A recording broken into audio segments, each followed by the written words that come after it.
Meio-dia, pelo horário de Brasília. Ótima tarde para você ligado na programação da Band News FM nesta quinta. Jornal de quinta, Band News no meio do dia de quinta, 29 de agosto de 2019. Eu sou a Carla Bigato, ele chegou soltando fogos por aqui. O mundo perdeu um sonoplasta, né?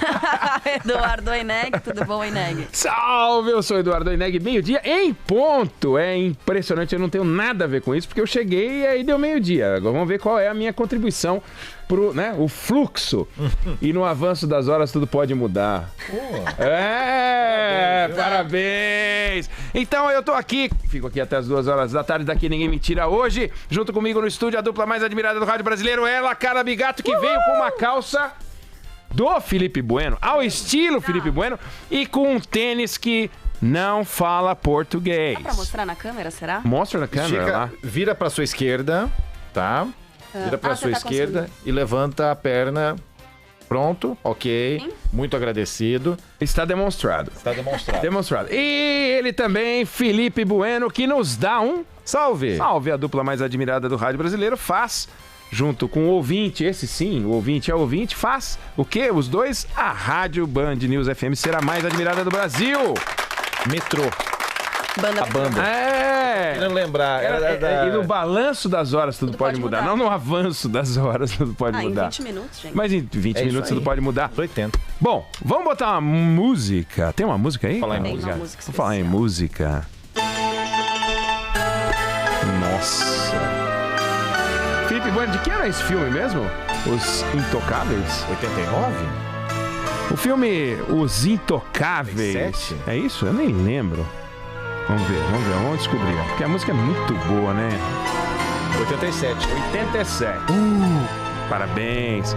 Então, o filme Os Intocáveis conta a história da tentativa, né, de prender, e depois conseguiram prender, o Al Capone. O Al Capone. E o Al Capone, essa música é Ennio Morricone. Al Capone, ele tocou o terror em Chicago nas décadas de 20 e 30. Não chegou a ocupar tanto tempo assim, mas foi uma loucura. Esse cara, aos 14 anos, já tinha sido expulso da escola depois de bater no professor. Ele largou aos 14 sentando porrada no professor. Raul Seixas já contou essa história, né? Antes dos 21, ele já tinha matado muita gente. Antes dos 21. E ganhou o apelido de Scarface porque numa dessas brigas levou uma giletada, uma navalhada na carne e ganhou o que a Carla em inglês diria Scar. Né? E aí virou Scarface. Aí eu acho que ele gostava de matar só. Aí descobriu que pra poder só matar sem ser um serial killer, ele tinha que ser bandido, ele se meteu em gangue, e, enfim. Bom, esse cara matou um monte de gente, chegou a matar até um promotor, ele não, porque nem sempre ele matava, ele mandava matar muita gente também. Depois ele evoluiu na escala social do crime, ele mandou matar um promotor que morreu, que era o promotor que tentou condená-lo por homicídio. Tá. Ele nunca foi condenado por homicídio. Matou gente pra caramba. O máximo que ele pegou numa primeira condenação foram 10 meses de cadeia, porque acharam uma arma com ele e tal. Depois ele 2 anos depois, ele recebeu 20 e tantas acusações de sonegação, evasão, etc. Foi condenado por 3. E aí ele tomou 11 anos de cadeia, ficou alguns anos na cadeia, morreu doente.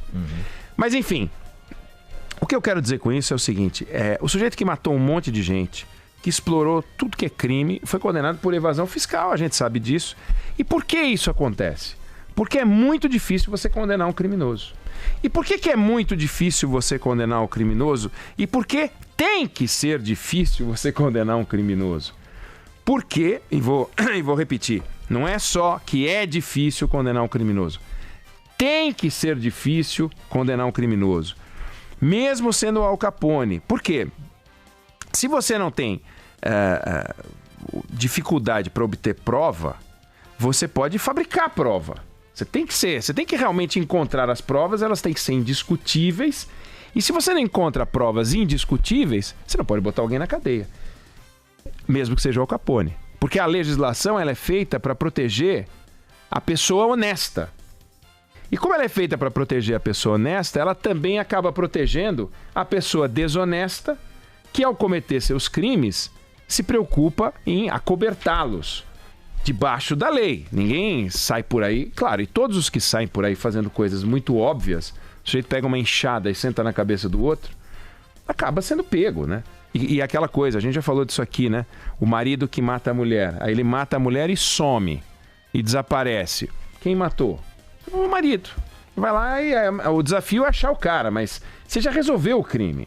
Agora, estes crimes tipo Al Capone, estes crimes tipo Mãos Limpas, estes crimes tipo Lava Jato, não são crimes de fúria, o crime que é dirigido contra uma pessoa, o crime de morte, são crimes do tipo crime organizado. E, portanto, eles têm por objetivo se perpetuar, manter a estrutura. E de forma que são feitos de maneira muito bem montadas. Não são passionais. Não são, zero passionais. O Al Capone eu acho que tinha uma componente passional, acho que ele tinha um gostinho, mas mesmo assim só foi condenado por crime de evasão, né? Porque não dava para você pegar, porque ele acobertava bem, né? E provar que alguém não pertence à categoria de pessoas honestas não pode ser algo banal. Do contrário, o Estado vai conseguir perseguir pessoas. Basta encontrar uma, sei lá, bota ali infiltra uma prova, coloca um negócio e tal. Isso não pode acontecer. Acontece, hein? Mas não pode acontecer. Então, as leis elas são feitas para proteger os honestos, que são indiscutivelmente inocentes, mas elas acabam protegendo também os desonestos que agem como se fossem honestos, acobertando seus crimes e tal. E os agentes da lei não conseguem desvendar. E é aquela luta. Os agentes da lei, eles têm que agir dentro da lei, e os agentes do crime, eles não precisam respeitar a lei. Quando você usa o seu ferramental lei contra aqueles que não usam o ferramental da lei, você está em desvantagem. Você está em desvantagem. Mas esse é o jogo que tem que ser jogado, porque é um jogo constitucional, é um jogo legal, você tem uma estrutura toda montada para isso. E esse sistema, ele impõe normas para os agentes da lei e não impõe normas para os bandidos. Como é que o sistema vai impor normas para os bandidos? Pode colocar algema nos punhos, pode botá-los atrás das grades, mas não dá para impor norma. Ó, bandido, agora você tem que seguir a lei. Isso não existe. Daí porque existe um cara como Al Capone que matou um monte de gente e o camarada foi condenado por isso. Bom, alguns países, eles reconhecem essa limitação, convivem com essa limitação de você ter uma lista de suspeitas de crimes gigantescas e a capacidade de prender pouco, de pegar por pouca coisa. Nos Estados Unidos, por exemplo, levar um criminoso ao julgamento é a última opção. Eles não pegam aí, pega o cara e leva ao julgamento. Não é assim que funciona, porque se fizerem isso, ou se fizessem isso, o Ministério Público de lá perderia todas por falta de provas. Como acontece aqui, por exemplo. Muita perda de caso por falta de prova. Então, a primeira coisa que eles tentam é um acordo para qualquer crime. E nesses acordos, a maioria dos casos acaba encerrada. A maioria. Os caras sentam lá, o cara que é bandido sabe que fez coisa feia, o outro lado sabe que tem um caso, mas o caso não é tão bom assim, a coisa feia, dá para eu tentar. Aí, pô, você quer tentar o júri? Aí é um jogo. Acho que não é legal, lá vai a júri, as coisas vão a júri.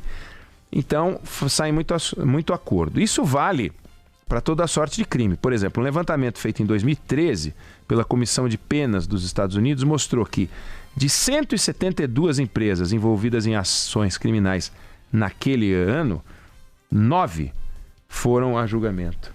9 foram a julgamento. Não dá 10%. Então vamos repetir de outro jeito. De 172, 163, acordo. Quase 5%. É ridículo.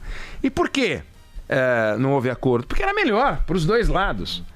Aí quando vai pro... Por isso que quando a gente vê alguns índices de impunidade, a gente vê assim, pô, mas lá a promotoria vence muito mais do que aqui. Lá os caras ganham mais casos do que aqui. Não, eles só vão pro pau na boa.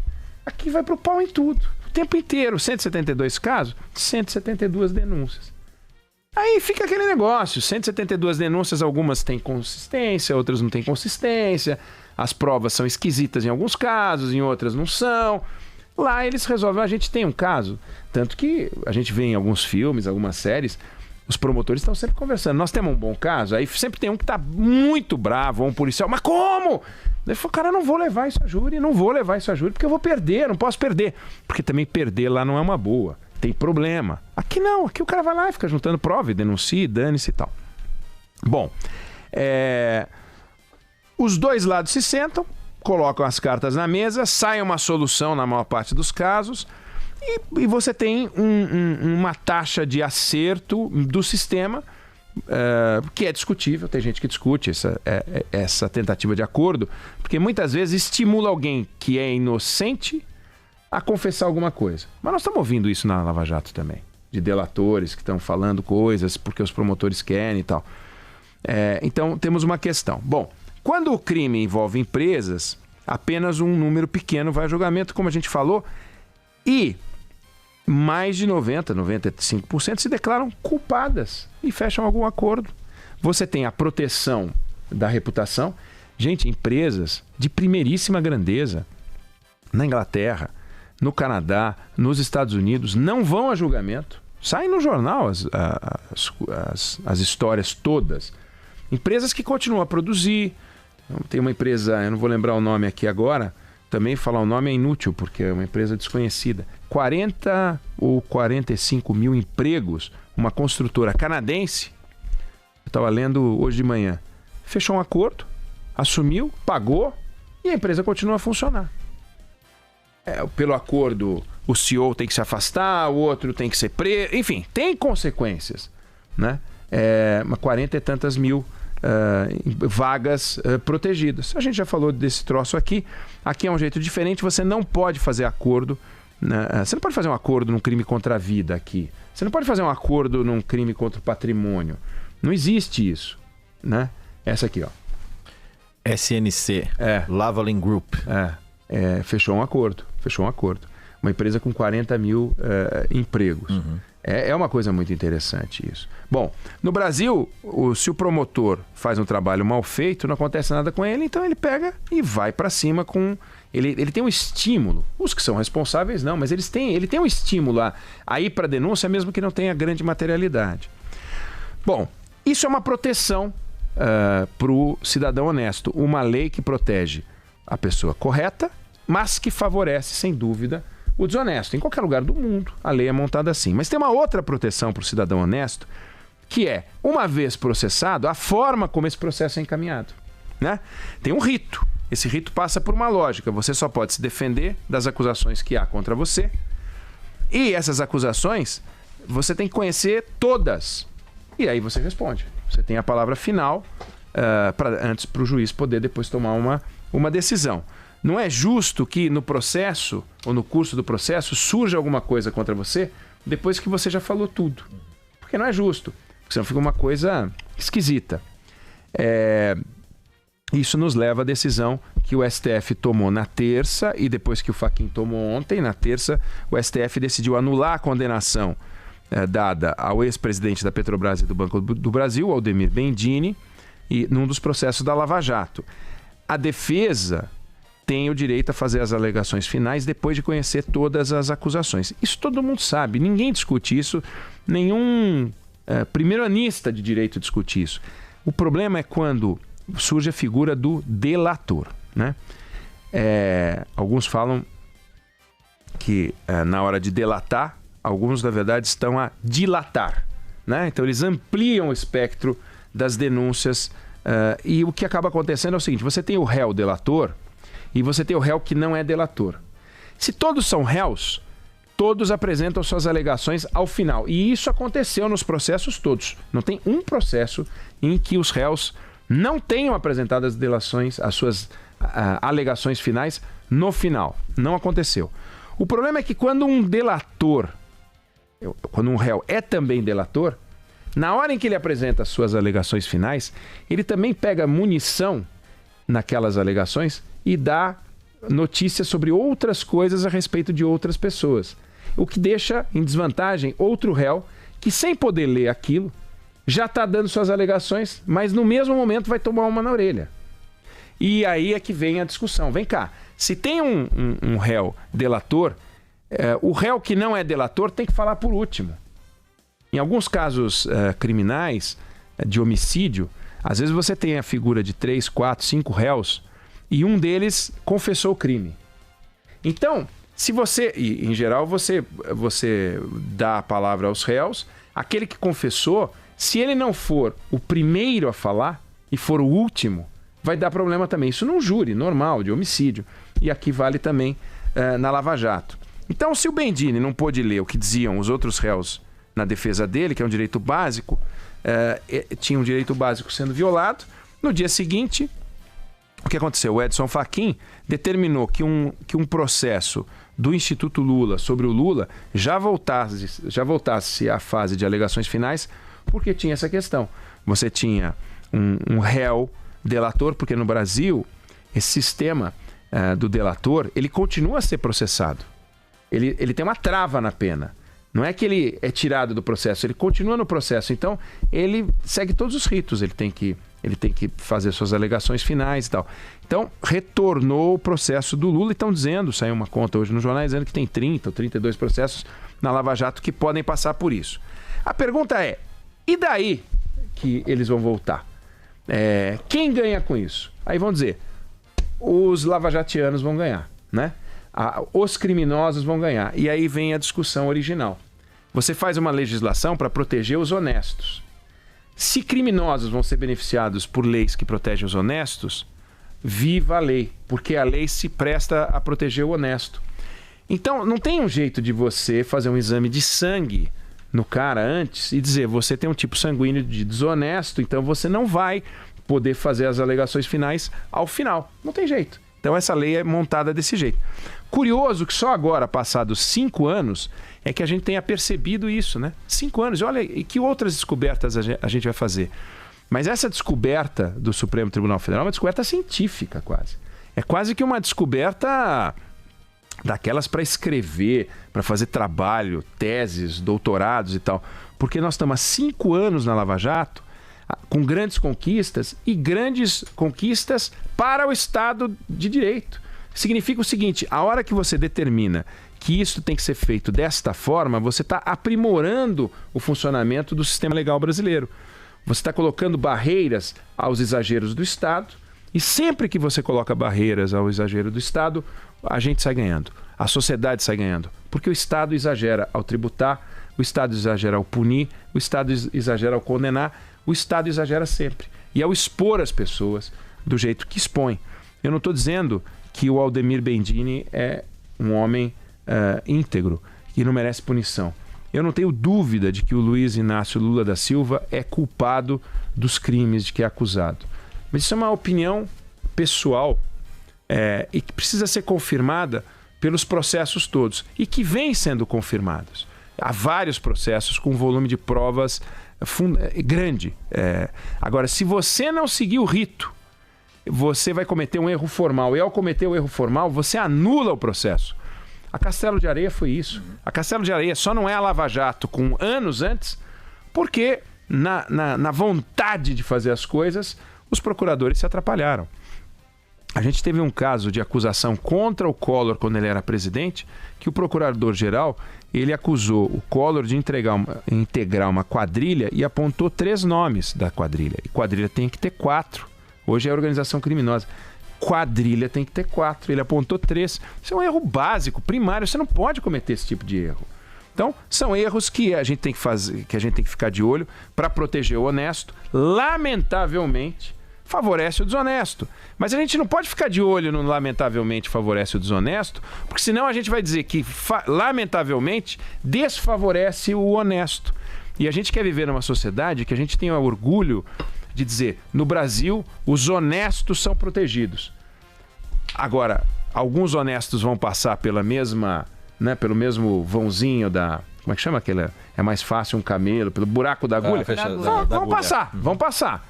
Mas, pelo menos, o conjunto da sociedade sabe, olha, tem uma estrutura de Estado que está de olho nos exageros das estruturas de Estado. E aqui, o Supremo Tribunal Federal identificou um exagero. Mais um exagero. Tem vários exageros na Lava Jato, tem vários acertos na Lava Jato. Mas esse aqui é impressionante que no 5º ano da Lava Jato ainda tenha impurezas desse tipo para a gente refinar. E em outros tantos lugares no funcionamento do Estado. Mas fica aí o exemplo do Al Capone, de novo, né? Aquele que matou dezenas e mandou matar dezenas de pessoas preso por 3 casos de evasão fiscal. Tem que ter limite, busca o que dá para buscar, não tenta querer conseguir a prisão ideal, porque acaba acontecendo isso, vem alguém te corta o pescoço e você não consegue avançar.